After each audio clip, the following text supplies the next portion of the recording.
Welcome to the ENME 351 video lecture series. This is part one of a two-part installment in which we'll continue to explore strain sensing. In this lesson, we'll focus on the bridge constant.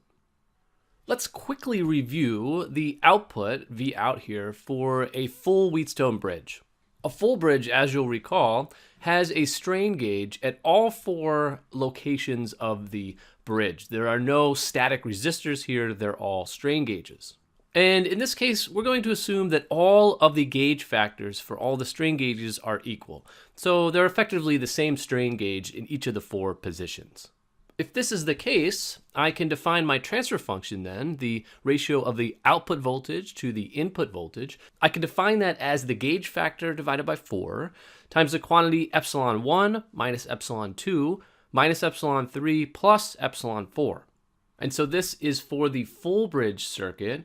For the half bridge circuit, we don't have an epsilon 3 or an epsilon 4. So my ratio of V out over V in looks like the gauge factor divided by 4 times the quantity epsilon 1 minus epsilon 2. That's for the half bridge. And for the quarter bridge then, we simply have one strain gauge measuring epsilon 1. The other three strain gauges are static resistors. So my ratio of V out to V in is going to be the gauge factor divided by 4, all times epsilon 1. So that'll be for the quarter bridge. We can define a bridge constant that, along with the gauge factor of the strain gauges we're using, the bridge constant provides the overall sensitivity of the strain gauge system. So this includes both the bridge and the strain sensors.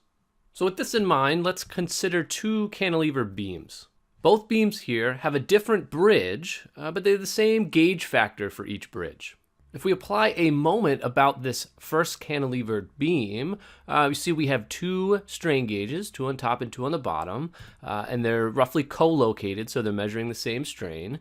So on the top, they're going to measure a tensile strain, and on the bottom, they're going to measure a compressive strain. Then for the second option here, when I apply a moment about, say, the same cantilevered beam, I only have one strain gauge here, so I'm only going to measure one strain.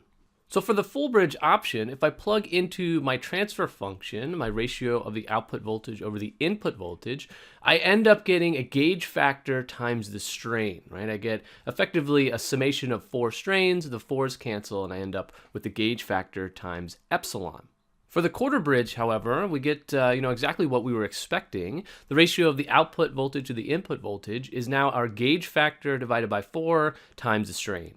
So what this is telling me is that I have a 4 times increase in sensitivity with the full bridge compared to the quarter bridge. And that is ultimately what our bridge constant is going to tell us. So the bridge circuit is more formally defined by the Greek letter kappa, and the bridge constant will be equal to the output of the bridge that we're using divided by the output of a quarter bridge, where that quarter bridge is measuring the same strain.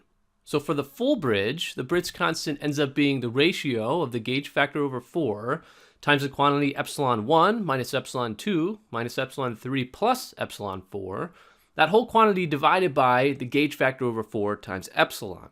We see that these gauge factors over 4, those will cancel, and as a result, our bridge constant will be epsilon 1 minus epsilon 2 minus epsilon 3 plus epsilon 4 all over epsilon.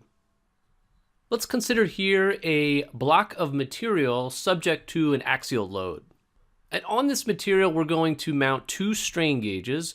The first one will be along this axis, and the second one will be orthogonal to the direction of which the force is applied. So the first strain gauge, that'll see a strain epsilon, and the second strain gauge, that'll see minus nu times epsilon, minus the Poisson ratio times epsilon. In this particular bridge setup, I have 2 strain gauges. So I have a strain gauge at position 1, a static resistor at position 2, a strain gauge at position 3, and another static resistor at position 4. And so in this configuration, we'll call this strain gauge 1 and this strain gauge 3. The bridge constant for this setup, that'll be defined as kappa, is equal to epsilon 1 minus epsilon 2 minus epsilon 3 plus epsilon 4, all divided by epsilon, where epsilon in this case is an axial strain. So we'll define that as epsilon sub a. In this particular setup, epsilon 2 and epsilon 4 are both going to be 0. So what I'm left with is kappa, my bridge constant, is equal to quantity epsilon sub a plus nu, Poisson's ratio, times epsilon sub a, all over epsilon sub a. And then we'll see the epsilon sub a's will cancel, and I'm left with a kappa, a bridge constant, equal to 1 plus nu, 1 plus the Poisson ratio. So we see then that this quantity, bridge factor quantity of 1 plus nu, in conjunction with the gauge factors of the strain gauges that I'm using, that's going to describe the sensitivity of my strain measuring system. It's going to describe the ratio of the output voltage to the input voltage given some strain.